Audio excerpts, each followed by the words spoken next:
I am absolutely delighted to welcome Madeleine Roger back to Mulligan Stew, the Mulligan Stew podcast, and the Terry David Mulligan YouTube channel. Is there a Madeleine Roger YouTube channel? There is, yeah. Because you have videos. You have lots of videos. Yeah, I've been trying to make some for the people. Uh, one went by, before we get anywhere, I hope you're well. Are you okay? I'm doing great, yeah. We've all done our COVID phase, right? Oh yeah, I've had it 3 times and like the vaccination 4 times. I don't know. It actually, I think there's a song reference in here we'll get in a second. The new album is called Nerve, as in you got a lot of nerve. Not maybe in that voice, but like that. You've been teasing us with the singles, but I'm going to be asking you about one that should have been released straight up. Um, you're in Toronto. You're playing there? Yeah, I've got a show in Toronto tomorrow night. Are you living there? I'm not living there. I'm actually right now I'm in my friend's bedroom / home studio, which is the same I thing. figured if you're Toronto packing after all all. those guitars and banjos, you must be. Yeah. Yeah. Okay. You festival this summer, did you not, with Fretless? Yeah, it was a busy year that it started early. We started in the spring actually over in the UK at the Shetland Island Folk Festival, and then it's just kind of been a non-stop train ever since.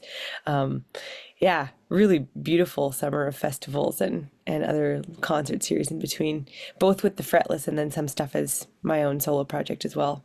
Kind of exciting. Oh yeah, it's just the best. It's honestly like what a dream life this is. There was when I first met you, I thought what I came away with was more people need to hear her. Oh, I wanted for you what's happening to you now. oh, That's what I thank wanted. you. You know what's interesting is I actually don't know that I would have been ready then because I didn't have enough confidence.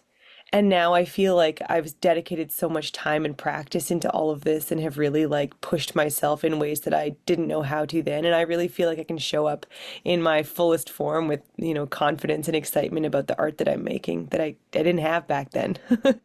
Well, Nerve kind of details that in Mm.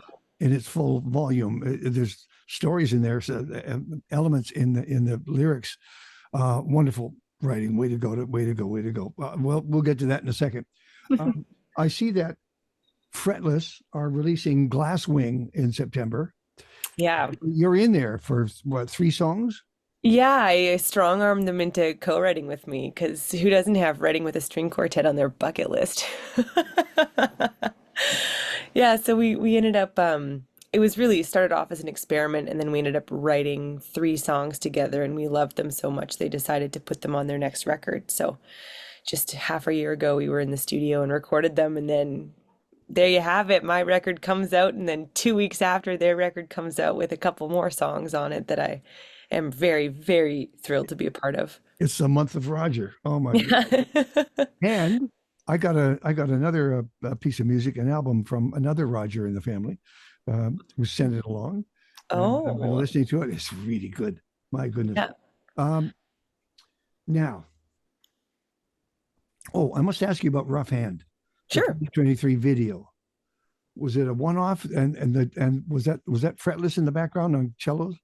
No, it wasn't. That the strings in that version of the song, that was long before I had ever even met the Fretless. Yeah, Um, it's Nathaniel Felicita on cello and Aisha Bell on violin. it's really Yeah. cool. It's cool. Yeah, I made an acoustic version just on a whim because I thought that song was sort of like floaty and could maybe go without the drums and electric instruments for a So moment. here's the thing about Nerve. Hmm. It's you and Josh Kaufman basically Hmm.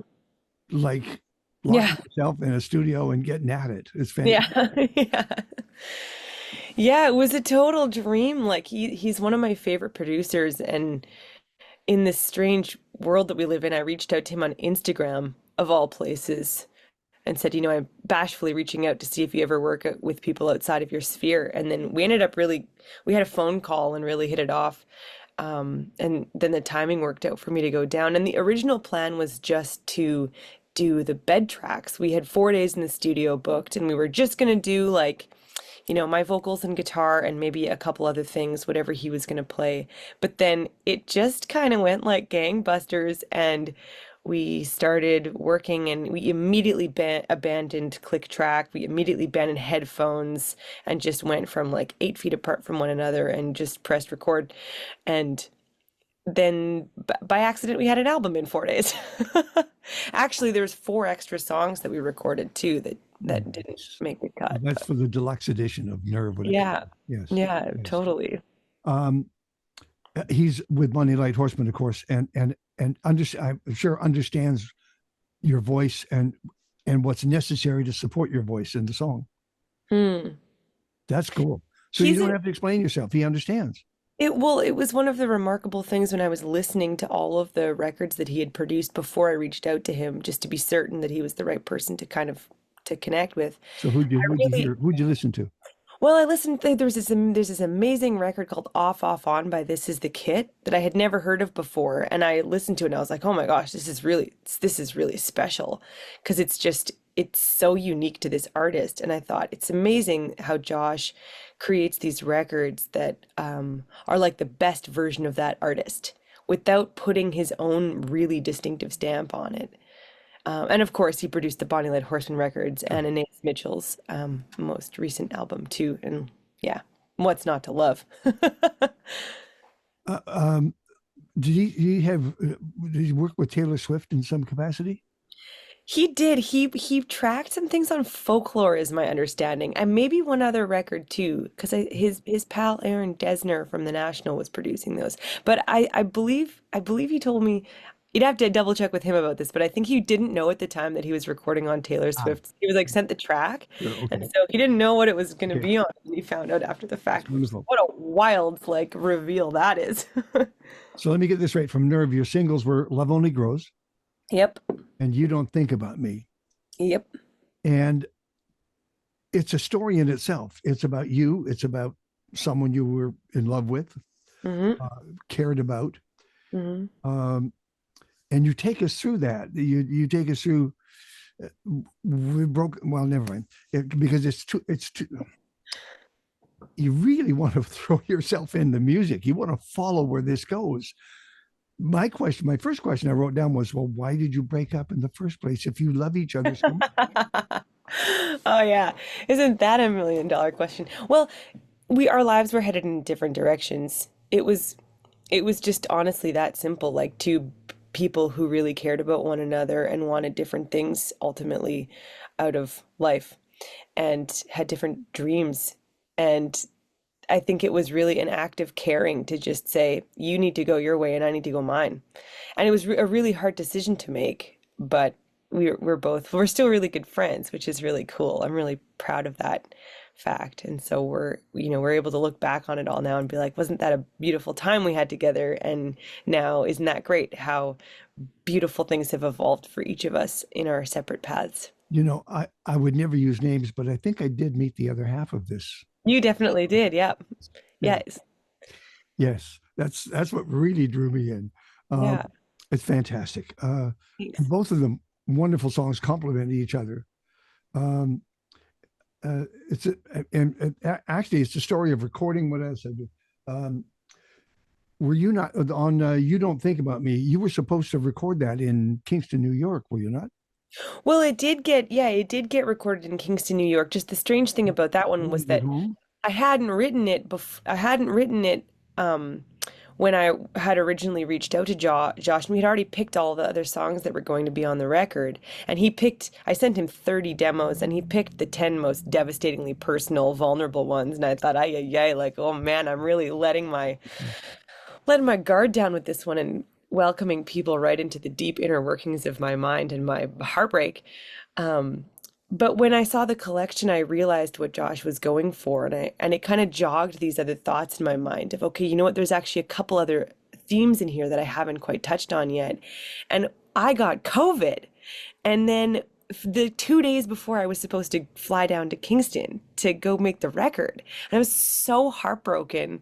And then so I was like, well, screw it. I guess I'll just try to write a few more songs and see if any of them are good enough. They knock some of the knock some of these off the pile. And then the song that I wrote sort of in that, you know, grumpy fever of COVID was You Don't Think About Me Anymore. So I'm actually so grateful that I got COVID and had to push the recording back by 2 months because it's one of my favorite songs on the record. And like, yeah, it wrote itself like it was such a fast process. And yeah. She's Madeleine Roger. She's just a wonderful artist, a singer-songwriter, and a friend. Um, and she has an album just out now called Nerve, as in, you got a lot of nerve. Yeah, it's a lot of nerve. As a matter of fact, Some Kind of Nerve, it would have been my first choice as a single because it's going to be a hit. It's absolutely going to be a hit. Whether it's a hard AC single or just everybody's going to want to hear this song and hear you sing it. Thanks, Terry. Well, I'll tell you that it's the lead single for the when the record comes out. Thank you. So it's getting some focus then. Yeah. You That's get your wish. Your fantastic. wish is my command. Oh, it's a song. It's a song. And actually, it's great. And we've all been there. Friends who you have friends and then they go away and you don't hear from them and you really drift apart. And then they show up like they're long lost friends. Yeah. Yeah, I think you're exactly right. We've all been there, right? And it's kind of funny and it's at some point something clues in where you're like, "Oh, you know what? I've been to this rodeo before and I'm not going to ride the bull this time. I'm just going to say like adios." There's so many great people in my life. Why would I worry about what you think about me in this particular moment? And also, of course, the older you get, the more you realize you get very, very aware of time spent, Yeah. what you spend time on, what you spend time worrying about, and what's important. Yeah, totally. And even sort of in that tongue-in-cheek way of like, I'm not even going to bother complaining about this. I'm just going to move along. That's fantastic. And I'm glad it's the first thing. I love that. Woo! All My Love. First of all, let's establish, something. You are happy, are you not? I'm so happy. Thank you. I know it's a bizarre dichotomy because the record doesn't make it exactly seem that way, but I'm a very happy camper. You're going to have to tell the audiences, as you know, Yes. tell them I'm okay. It's okay. I was here. Now I'm Yeah. better. Yeah. Yeah, I got it all out of my system. Songwriters do. Um, All My Love is another breakup song, but it's like after the departure kind of thing. Mhm. Yeah, I wrote that the week after the my former partner started driving north to the Yukon, and I was like, "Oh my gosh, this house feels so empty." And we had dug up the whole half of the front yard and planted this huge vegetable garden, and I was like, "Holy shit, I'm supposed to eat all this now? Like, what am I doing here?" Yeah, but it was yeah, really that song is about as literal as it gets. It is. Especially the Yeah. packing up and the emptiness of the house is what it is. Yeah. Has he heard the album? He has, yeah. He's heard the album. I actually just handed him a copy on vinyl last week in Calgary. Hey, vinyl. Yeah. That's love. Yeah. Oh, yeah. $10 to manufacture, man. Can't just give that away to just anybody. Everything stops then when we get to terminal, because terminal can mean, as you point out, it can mean airport terminal, a destination, a leaving, a coming back. There's a flower reference, but really this is about terminal life. Hmm. Where did the story come from? You lived it, didn't you? I did live it. Yeah. Yeah, this whole record I lived. That song was I wrote it while I was caring for my dying grandmother, my Oma. Yeah. She was I became one of the caregivers for her in her final 3 months of life, and it was this unbelievable, beautiful, heart-wrenching experience of really being beside somebody for a lot of the like more challenging moments that one could ever experience. And my Oma had been through a lot in her life because she grew up in Germany during the Second World War, and had experienced all kinds of horrors at the front end of her life. And so it was really, we brought as much beauty as we could into the whole thing. We'd pour through art books and like really, really relished every moment. She taught me how to iron her duvet covers because that was really important to her.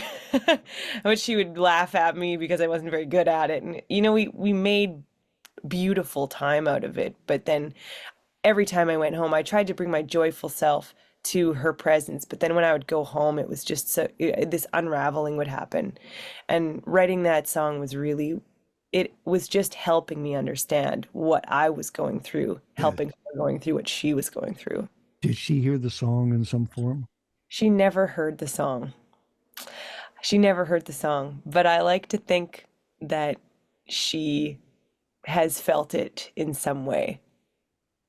I must have been humming it around her. So she heard the melody, I'm sure. Yeah. Whew.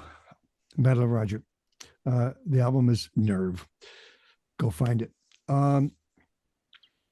Never, Never, Never could be the most important song on the album. Wow. Oh, I'm interested to hear your perspective about that. Well, it was a Song of the Week Club. I knew about that. Hmm. And you sort of wrote it at the drop of a hat kind of thing, didn't you? What were Yeah. the rules of the Song of the Week Club? Oh, it's ruthless. So, Song Every Week Club is a collection of songwriters, a lot in Winnipeg, but it's also across Canada and some international folks. And it's through the winter months. Every month we start a new batch, and it's usually Monday or Tuesday, you have to submit a song Okay. before bed by the end of the night. And if you don't submit it by the deadline, you're kicked out for the rest of the month. You don't get to hear anybody else's songs, and you don't get to submit again in the following week. It's Oh, ruthless. It's the meanest thing songwriters do. But it's also an act of love because there's something about the magic of the deadline that just forces you to do something already. well, how quickly did you come up with this? But I probably wrote that song in like 10 minutes. And did it set things in motion for you? No, I thought it was a stupid little ditty. Truly, but it wasn't because it was very heartfelt because I went through a lot of loss and I was grieving all these people in my life, including one of my best friends who had died out of nowhere from heart failure. And so it was, but I was just like, this is just this string of repetitive words. But then every time I loved playing it, I would play it in my living room all the time, and it actually started off being a lot faster than it is now. It was Josh that like paced it down so that you could actually catch each of the lines. He did this really cool. He made me do this thing in the studio that I'll never forget. Because I was just playing it really fast, and he said, "Okay, we're gonna start playing this song so deeply uncomfortably slowly. And we're just gonna, over like 10 minutes, we're just gonna slowly, slowly, slowly increase the tempo together." And he was playing drums. And we started, and I was like, "Oh, I hate this. I hate how this feels. It's like I'm playing and singing in molasses and get me out of here." But eventually it hit this spot, and because it was all of a sudden this relief from not being as painfully slow as before, we found this really beautiful like place for it to sit. And I think it really helped those lyrics land in a new way for me too, where they like took on more meaning than they had when I had written it. We don't have time for answers anymore, only questions. Let me go. Did you find an answer to the question of the song title, Am I Ever Going to Love? I'm always going to love. I'm always going to love, and I'm always going to fall in love, and I'm always going to be a romantic individual. There's no helping it. Or if you don't, you can always go out on the water. Yes, that is the place where I find some deep peace that No kidding. doesn't seem to come anywhere else. Have you ever had a song come to you out there and you had nowhere to write it down? Um, yeah, definitely. There have been some songs that have been lost on the water, found and lost all in a moment. Lost. Yeah. Usually to the rhythm of the paddle, actually. Yeah. Yeah, Yeah. there you go. Fever Dreaming, was that a possible title for the album? You know what? I never floated that as an album title. I think because so much of the album was actually really, really, really intentional. And fever dreaming to me feels like this chaotic lost space or something. It's actually toss up, a fulcrum between dreams and reality. Yeah, right. Right. You can live in dreams or you can live in reality, or Oh, a little of both. if I ever do an alternate version of these songs, maybe I'll have to call it Fever Dreaming. A remix, the remix record. Are you a dreamer? Oh my God. Yeah, I'm a dreamer. I don't know how to not dream. Had you dreamt where you are now, maybe a couple of years ago? No, definitely not. This, it's fascinating to me because I haven't released music in such a long time since 2018. I'm sort of astonished that things have come where they have, even without a new record out, and I just feel this deep peace and excitement about everything. There's no way I would have pictured this. I did dream that this kind of thing might happen, but I didn't believe it was possible. Why did I? Because you're I smarter. saw it coming. I just did. I just tried not to make a big fuss about it, although I did on the air. I said, I remember years ago, I said, 2018, you're gonna hear her. Remember the name, Madeleine Roger. You're going to hear about her.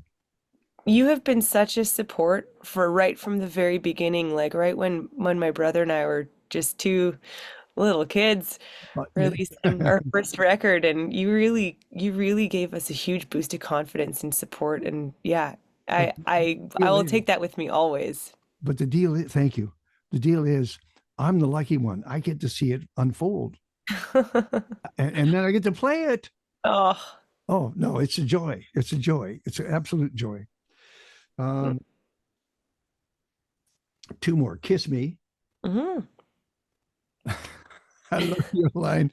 No matter what happened in this song, I still got a song out of it. Yeah, right. Yeah, was that in my write-up notes about it? Yeah. Yeah, that was one of those you win some, you lose some kind of human interactions. And I lost one in that particular instant. And yeah, but I got the song. So, c'est la vie. In fact, Wildflowers, it's just you and a guitar, right? Hmm. Yeah. Which is kind of where you started. Uh, is it about any special moment in your life, or is it about healing? It's about all of the above. Like it's really about those relationships that come and go in our lives, and we can't really predict how long they'll be there, but we know that they're going to be really, really important to us no matter how long it lasts. And there's always going to be those little things you see in life that just remind you of that person and take you right back. Except for the people in some got a nerve. You got a lot of nerve. Yep, those. Yeah. Yeah, even there I've made amends. I've had some I really am on this mission to like if I feel like if I ever have loved somebody at one point in my life, I want to try to find a way to keep them in some way or just feel that there's some like that there's goodness everywhere Thank you. somewhere. Now, what can you tell us about the three songs on the Fretless album? So when it comes out, I can use Yeah. it. What what are the three Okay, well, songs?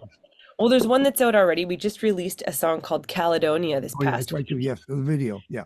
Yep, and that song is I wrote the lyrics on a beach in Scotland and then brought it to the Fretless and we did the melody and chord progression arrangement well they did the string arrangement like I'm not gonna touch that with a 10-foot pole. They're just geniuses. And then we wrote another one called Pipe Dream that I'm really excited about because it's just unlike anything I would ever write on my own, and they feel the same way in the opposite direction. Like it's just really something different for all of us, and it's loosely based on some of what Sinead O'Connor spoke about in her memoir Uh, that I had read before I started writing the lyrics to that one. And then the last song that we're all very excited about, it's the last song on the record, is this super moody, um, pulsing string arrangement. And then with this very, very floating vocal melody that in 10 very short phrases and a whole lot of oohing, tell the story of the Greek myth of Icarus. and what's the title? Icarus. Okay, okay. All right. Mhm. Want to make sure. Okay. So and will you have a chance to tour with them and do these songs or Oh yeah, we're doing a Oh, big wonderful. gigantic tour in Wonderful. October. We're doing it's the Glasswing tour. It starts at the beginning of October on Vancouver Island, and then we're going all the way across the country, as far as Ottawa or Montreal. I can't remember. Ending in Toronto. Where on Vancouver Island? Uh, Comox, Fanny Bay, and Victoria. Thank you. Yeah. You. And when? The first week of October. That's as specific as I remember. Thank you. You're welcome. That's the deal. Okay, good. Um, and you're going to start to tour. You now have new music to sing and play, and stories to tell. Yeah, totally. I'm starting to put some tour dates together. Um, I'm also really hoping to connect with some other artists, and there's always these coveted opener slots that a lot of artists would love to jump in on. And I just think there's so many amazing artists that are doing work that I adore, and it would be such an honor to jump on with them and share some songs as a way to start the evening. So if you know of anybody, you let me know. You know what the cool thing is that, and you don't mean to, but if you're on your game and the songs connect, you found another audience. Right, yeah. That's the Yeah, deal. yeah, absolutely. And they're just settling in and they don't know who you are and they've never heard. And all of a sudden they're in love with your songs. Yeah, and my hope is that the songs work as well in a solo. Like have written them intentionally so that they hopefully hold water when it's just guitar and voice in the same way that they do with the full band. Hmm. So you've gone through this experience and it's fresh and new. And maybe when you get some distance from it, you can get a sense of what you've accomplished and where you're going. It's a vehicle to take you to that next step. But Hmm. I don't want to rush that. I'm just thinking. Well, I've already written the whole next album. Yeah, it's like I'm ready to go to the studio. I just haven't had a moment and I have to assemble the funds basically. but The next album's really cheerful. but are they recorded somewhat? I mean, demoed, so at least you don't. Just phone, yeah, phone demos. I've got them all. Like I have a pretty elaborate notebook system where I keep track of all the songs I'm working on, and then a less organized voice memo system that's a giant pile that I organize on airplanes. I go through and like label them and put them in folders. So, I probably won't even use this next statement, but did, did I ever tell you that I after talking to you in 2018, I got a hold of David Landreth oh, did you? and said, "There's somebody you really should sign on Birthday Cake Records." Really? And I said, her name is Madeleine Roger, and you should have a listen. Find her and have a listen. She might even be right underneath your nose, but and then I didn't hear anything, and all of a sudden I woke up one morning and you've been signed to Birthday Cake Records. Kind of for the cake.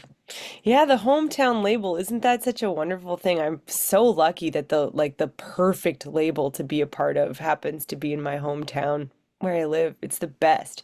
They're the best people.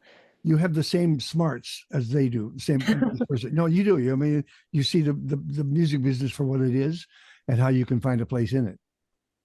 Yeah, you have to pick where you're going to play along, and then you have to also choose where you're going to focus actually on just people.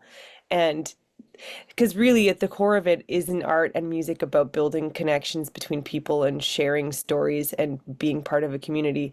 And there's a whole awful lot of ways to forget about that in the music industry. So it's really nice when you can like cling strong to some of it and bring it with you on the mission to make enough money to pay for your life. And say yes and no when you want to. Yeah. I'll tell you who does love you a lot are the audiences at CKUA. Oh, Oh, amazing. the hosts love you, and it's going to this album is going to go top 10 and probably go number one. Oh my gosh. Well, that's really exciting. Cool. When you get the I'm award, glad. you'll have to wear a tiara if that's Oh, it. gladly. I'll wear a tiara for CKUA, the coolest radio station ever. I have an off the record question that I'm going to record after I say goodbye to you because Sure. you'll understand. Um, Okay. so tour dates are coming. The album's coming out. Then the Fretless album comes out, and it'll be your month. Yeah. September's gonna be a big one. Fantastic. Congratulations. Hey, thank you so much. I really appreciate this. It's the first interview I've done for this record, and I'm it's so happy it was you. Madeleine Roger. The name of the album is Nerve. And if I had the vinyl, I'd hold it up right here. Thank you. Thank you.